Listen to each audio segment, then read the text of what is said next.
ছুটি হবে একটু পর ছুটি। সবাই ছিল এদিকে আগুন লেগে পরে এদিকে আসতেছে, তখন প্যারাশুটের মাধ্যমে স্কোয়াড লিডার যখন উড়ে গেছে তখন আমরা মানে নামাজে দাঁড়ামু এই অবস্থায় দেখতেছি আগুন লাগছে বিমানটা, তখন আইসা প্যারাশুটটা এই গাছের মধ্যে আটকে গেছিল। পরে এক সাইডে পড়ছিল, তো তখন সবাই আমরা নামানো শুরু করি, সিঁড়ি দিয়ে যে যেভাবে পারে নামানো শুরু করে। আমরা 1 নম্বর বিল্ডিং, 4 নম্বর বিল্ডিং, 5 নম্বর বিল্ডিং, 7 নম্বর বিল্ডিং সব হয়েছে 9 থেকে সেকেন্ড ইয়ার পর্যন্ত।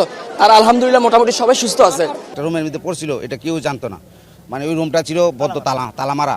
1.5 ঘন্টা পরে আমরা সবাই দেখছি যে বেলুনটা গাছের মধ্যে একটা ঝুলতেছে, তখন আমরা ভাবলাম যে বেলুন এখানে কেন রয়েছে, আমরা ভাবছি যে ওইখানেই স্কোয়াড লিডার মারা গেছে। তখন স্কোয়াড লিডার যখন ওইখানে মারা গেছে মনে করছি, তখন তো এদিকে আর আমরা এতই প্যারাসাদ নিয়ে নেই, আমরা ওইদিকে নিয়ে ব্যস্ত, পানি টানি বালি টালি নিয়ে ওইদিকে আগুন নিবানোর অনেক চেষ্টা করতেছি। তখন অনেক 1.5 ঘন্টা মানে 1 ঘন্টা 20 মিনিট পরে আমরা যখন একটা ইঞ্জিনিয়ার দেখছে যে বেলিন, তারপরে একটা রুম তালাবদ্ধ আসছিল, ওই রুমটা খুলছে, খোলার পরে উনি মানে একদম ডেটও না আবার মানে মুমূর্ষ অবস্থায়, পরে হেলিকপ্টার দ্রুত আইসা ওনাকে নিয়ে গেছে।